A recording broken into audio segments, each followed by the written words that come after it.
मानवी मनाचे सामंजस्य म्हणजे काय? मानवी मन हे चेतनेच्या उत्कट अशा भावनेने प्रभावित झालेले असते. मानवी मनाची चिकित्सा केल्यानंतर मानवाला त्यातील योगिक रहस्य प्राप्त होत असतात. धारणा असेल, ध्यान असेल, समाधी असेल, तर या सर्व बाबी याच मानवी मनाच्या प्रतिमा आहेत.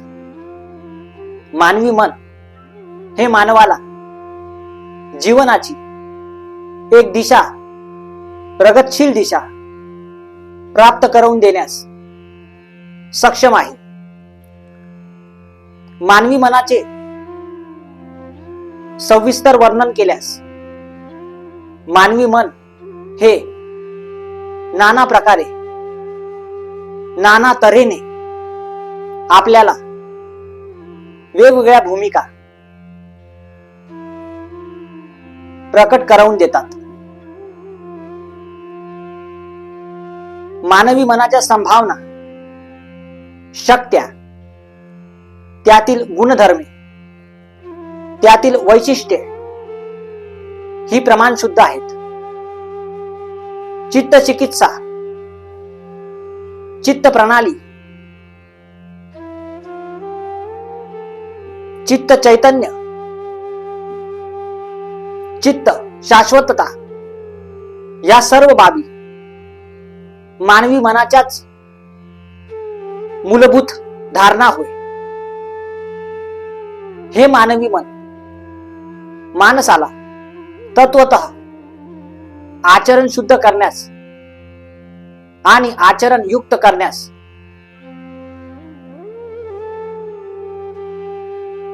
आपली भूमिका स्पष्ट करते.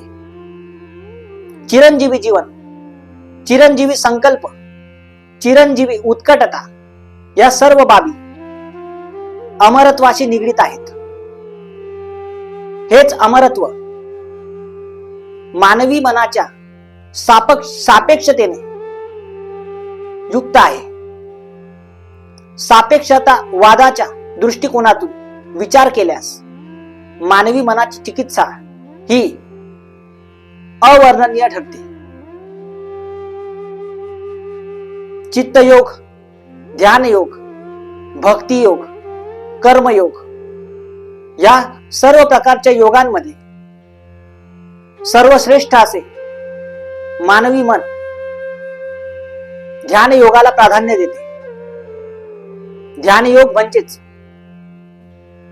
ध्यानाची धारणा, ध्यानयोग म्हणजेच ध्यानाची चिकित्सा, ध्यानयोग म्हणजेच ध्यान तत्वाची उपासना, ध्यानयोग म्हणजेच ध्यान तत्व विषयक प्रत्येक गोष्टी संदर्भातील आचरण.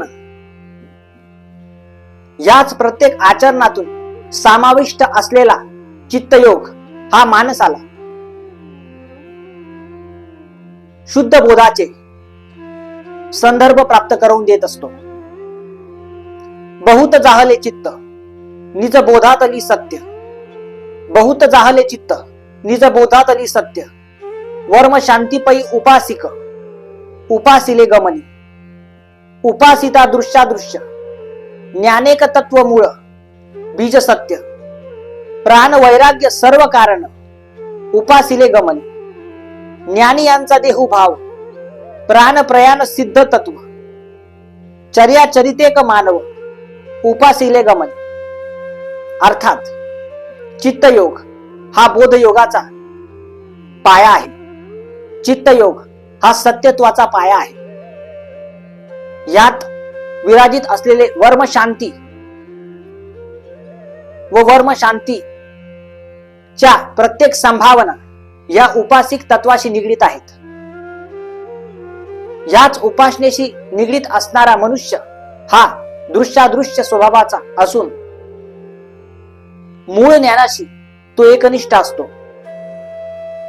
ज्याची प्रमाणता ही बीज सत्य असून प्रामाणिक वैराग्य हेच त्याचे सर्व कारण होय. अर्थात असा जो आहे, असा जो पुरुष आहे, असा जो व्यक्ती आहे, असे जे व्यक्तित्व आहे ते